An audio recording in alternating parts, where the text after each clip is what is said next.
안녕하세요. 안녕하세요. 오늘의 함께 산책 주제는 사랑과 행복이 꽃피는 셀가족 공동체입니다. 혹시 사도신경에서 성도의 교제 혹은 성도의 교통과 관련해서 생각해 보신 적이 있으신가요? 우리는 사도신경 안에서 신앙 고백으로 나는 성령을 믿으며 거룩한 공교회와 성도의 교제와 죄를 용서받는 것과 몸의 부활과 영생을 믿습니다를 고백합니다. 저는 사도신경을 고백할 때마다 왜 성도의 교제, 성도의 교통이 신앙 고백에 포함되어 있는지 잘 몰랐던 것 같습니다. 성도의 교제, 교통에 대해서 어떠한 사실을 믿어야 하는 것인지, 애초에 성도의 교제, 교통이 믿음의 고백에 필요한 대상인지 궁금했던 것 같습니다. 최근에 저는 말씀을 통해서 성도의 교통과 관련한 제 신앙 고백을 더 분명하게 하는 계기를 가졌습니다. 에베소서 4장 3절부터 6절까지는 평안을 매는 줄로 성령이 하나 되게 하신 것을 힘써 지키라. 몸이 하나요 성령도 한 분이시니 이와 같이 너희가 부르심의 한 소망 안에서 부르심을 받았느니라. 주도 한 분이시요 믿음 또 하나요 세례도 하나요 하나님 또 한 분이시니 곧 만유의 아버지시라. 만유 위에 계시고 만유를 통일하시고 만유 가운데 계시도다 라고 말씀하십니다. 이 말씀은 성도의 교통을 가장 잘 설명한다고 생각합니다. 성도의 교통은 성령님으로 말미암아 이루어지며 이로 말미암아 같은 주, 같은 하나님 안에서 같은 소망, 같은 믿음, 같은 세례를 받게 됩니다. 다시 말해 성도의 교통은 우리를 주님 안에서 하나로 이어주는 중요한 믿음이자 한 소망 안에서 협력할 수 있도록 하는 믿음입니다. 이 책의 주제이기도 한 셀가족 공동체는 성도의 교통함이 집중적으로 이루어지는 곳입니다. 진솔하게 삶을 나눌 뿐 아니라 풍성한 간증을 통해 영혼의 양식을 공급받고 하나님께 영광을 돌리게 됩니다. 이 책에서는 그 대상에 대해 얘기를 합니다. 예수님은 이웃을 내 몸과 같이 사랑하라고 하셨습니다. 그렇다면 누가 내 이웃일까요? 책에서는 행복은 전염된다의 저자의 예를 듭니다. 제임스 파울러에 따르면 행복은 바이러스처럼 전염된다고 합니다. 나의 행복에 중요한 영향을 미치는 것은 다름 아닌 바로 나와 함께하고 자주 만나는 주변 사람들이라는 의미입니다. 그렇다면 나의 행복을 위해서 이웃을 행복한 사람들의 모임으로 제한해버릴 수도 있겠습니다. 하지만 적어도 그리스도인인 우리는 그렇게 해서는 안 됩니다. 예수님은 누가 우리 이웃인가에 대해 누가복음 10장 36절 37절에서 다음과 같이 말씀하십니다.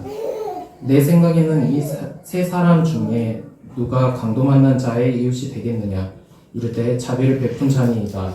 예수께서 이르시되 가서 너도 이와 같이 하라 하시니라.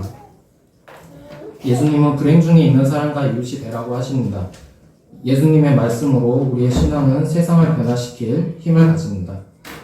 행복한 사람들이 모인 그저 그런 닫힌 공동체로 끝나는 것이 아니라 불행 중에 있는 이웃을 초대하고 그 이웃이 변화되어 더 큰 행복의 공동체로 확장되어 가는 것, 그것이 궁극적으로 셀가족 공동체가 나아가야 할 길입니다. 이처럼 주님의 복음에는 차별이 없습니다.